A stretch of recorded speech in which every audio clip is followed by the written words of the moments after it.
In the previous video, I talked about the mechanics of playing tremolo, and in this video I'll go into details about how I like to practice it. So what I do is, instead of just practicing the regular PAMI pattern, I also like to use different combinations of fingers. So I will do a combination of these three fingers, the P, A, and M, playing the same pattern. So it will be P, A, M, A, and then I repeat it. So that way your A doubles, so the A plays twice. And then I reverse the order and I play P, M, A, M, and that way the M doubles, and it gives both fingers to practice. Then I will use the combination of these three fingers, so P, M, and I, and the same thing, one starting with M and one's also starting with I. That way also the M and the I get a chance to play twice. After you use the three finger combinations, then I go back to using all four fingers, but I reverse the pattern of the tremolo. So the normal one was P, A, M, I will do P, I, M, A. This one will be more difficult, so you might have to actually slow down the tempo. With all of these, they will be, at first at least, it'll be harder to do, so you might have to slow it down and build it up again. But then when you go back to playing the regular pattern, it's a lot easier since you've practiced the independence of the different groupings of the fingers. Also, where the metronome beat is very important. Because the tremolo is a quadruplet, you can divide it into two, which will keep it from kind of being uneven, since you're going to be playing 2 notes per beat. So I will have the metronome beating on the thumb and the M, so you're playing in terms of the accents. You don't want to accent, but when it's a groups of 2, then there is no wiggle room in terms of rhythm, and you're kind of structured and even.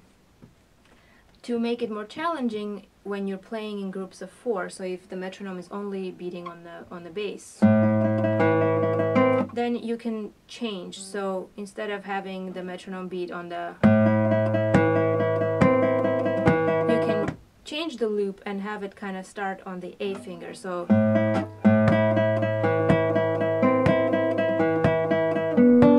this is becoming really hard to do actually. Then you switch it to M. So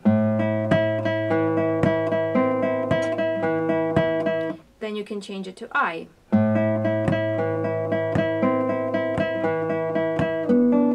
And it's hard to keep track of it, but it really makes you conscious of all the notes and makes you play very evenly, since the metronome beat is no longer on the automatic bass. So you practice all these kind of variations, anything to make it more challenging for yourself. But tremolo is one of those techniques that you need to supplement with other things. Just practicing tremolo will get you to a point, but not to its full potential. So it's important to practice scales with a rest stroke as well as free stroke, with A and M as well as I and M. You could practice with I and A, but I think it's more important to develop the independence connected to the M finger on both sides, and arpeggios. So once you have the scales going and the different patterns, hopefully that will help you improve the tremolo. I like to use a piece when I practice it. So I will use Recuerdos, for example, and each time a section repeats, I will do a different pattern. So let's say the minor section, the first time through I'll do P, A, M, A, the second time through P, M, A, M, then the major section with these 2 fingers in one way or the other one repeats. And when the coda comes around, I'll do it backwards. It keeps it fresh in your head. It has a melody. It has second string tremolo, first string tremolo, different bass patterns. So you don't just get bored playing on one chord or on open strings. And you're more inclined to try to be as smooth as possible, because your ears are listening to music rather than just one chord on open strings. The music for Recuerdos is available on SBM Catalog, and I'll link it down below. It's a wonderful piece, even if you just want to learn it for fun.